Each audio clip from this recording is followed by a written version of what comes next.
منا في الشقق بتاعتهم بيكون في عندهم شروخ في الحيطه او في السقف. لو انت عندك شرخ في الحيطه او في السقف، الحلقه دي هتكون حلقه مفيده جدا، هنقدم فيها محتوى مهم عن انواع شروخ الحوائط، سواء كان شرخ خطير او شرخ بسيط. اهلا وسهلا بكم في قناتي، قناه ديكور على ذوقك. انا مهندس الديكور وائل سليمان.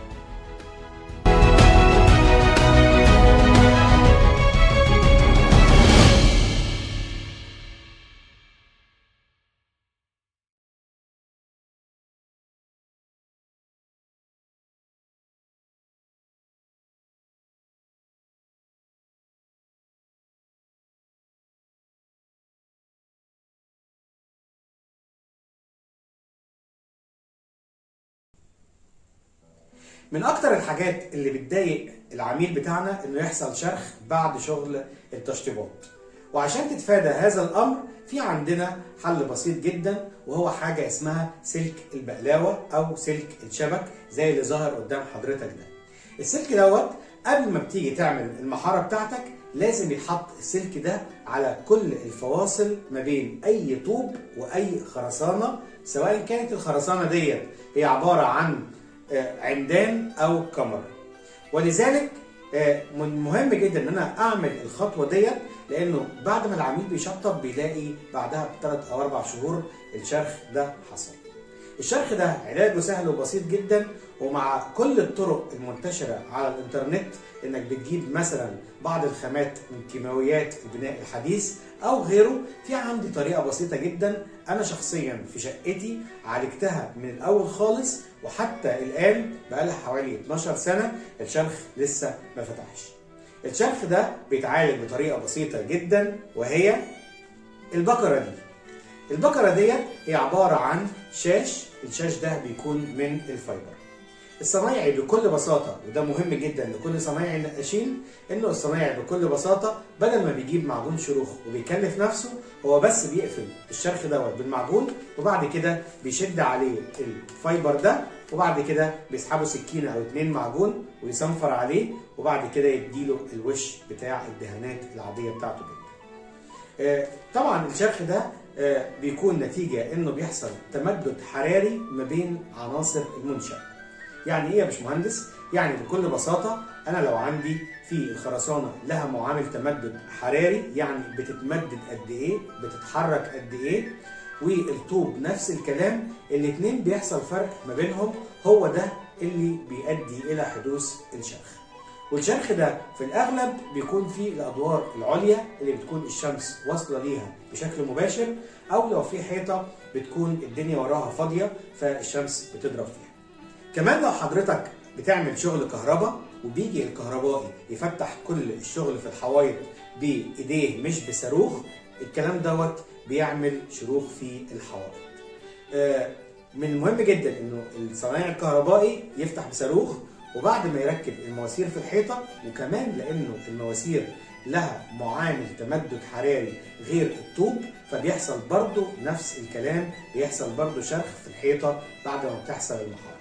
لذلك من المهم جدا ان انا اركب سلك بقلاوه على كل حته اتفتحت في شغل الكهرباء.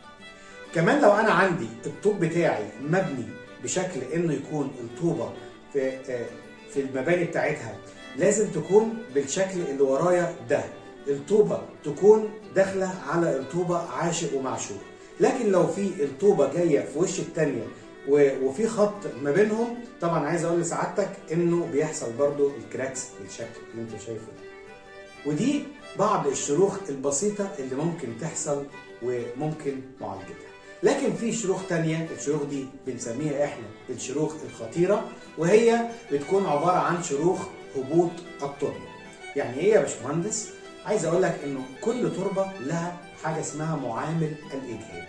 يعني ايه معامل الاجهاد؟ يعني المتر في التربه دي، المتر في متر بيستحمل قوه او وزن قد ايه.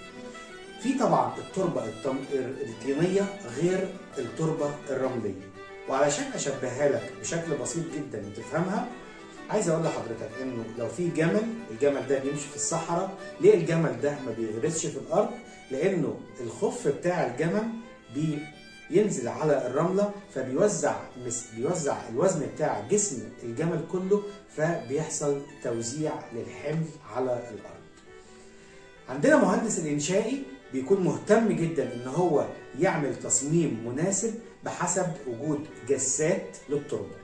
يعني ايه جسة؟ يعني بيجي المعمل بياخد حتة من الأرض ويبتدي ان هو يحللها ويشوف هل الأرض دي هتتحمل الوزن ولا لا، وايه أقصى وزن ليها، وبعد كده بيبتدي ان هو يديها للمهندس الإنشائي علشان يحسب حجم القواعد بتاعة المبنى.